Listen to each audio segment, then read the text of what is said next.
ఈ వీడియో వచ్చేసి నేనైతే టైలరింగ్ కోసం అయితే కొన్ని వస్తువులు అయితే తీసుకున్నాను ఫ్రెండ్స్. ఇవి వచ్చేసి చాలా లో బడ్జెట్ అనమాట.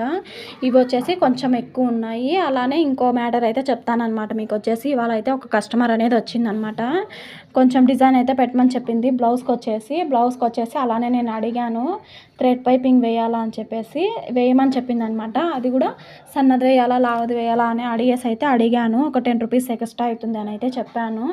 ఎందుకు ఎక్స్ట్రా అని చెప్పింది, ఇలా థ్రెడ్కి అయితే కావాలి అని చెప్పాను ఫ్రెండ్స్. సరే ఇస్తాను అయితే అందనమాట. కొంతమంది ఎలా అంటే ఇవ్వరు, ఎందుకు ఆ థ్రెడ్కి కూడా డబ్బులు ఇవ్వాలా అని చెప్పేసి అయితే అంటారనమాట. దానికోసం అయితే నేను చెప్తాను వాళ్ళకి. వచ్చేసి థ్రెడ్కి మాకు కూడా ఊరికేం రావు కదా, డబ్బులకైతే ఇస్తారు వాళ్ళు కూడా అని చెప్పేసి అయితే చెప్పానమాట. ఇవన్నీ ఎంత ప్రైస్ అని చెప్పేదైతే నేను కింద లింక్ ఇస్తాను వీడియో అయితే తప్పకుండా చూడండి ఫ్రెండ్స్. వీడియో నచ్చితే లైక్ చేయండి, మన ఛానల్ సబ్స్క్రైబ్ చేసుకొని సపోర్ట్ చేయండి. బాయ్.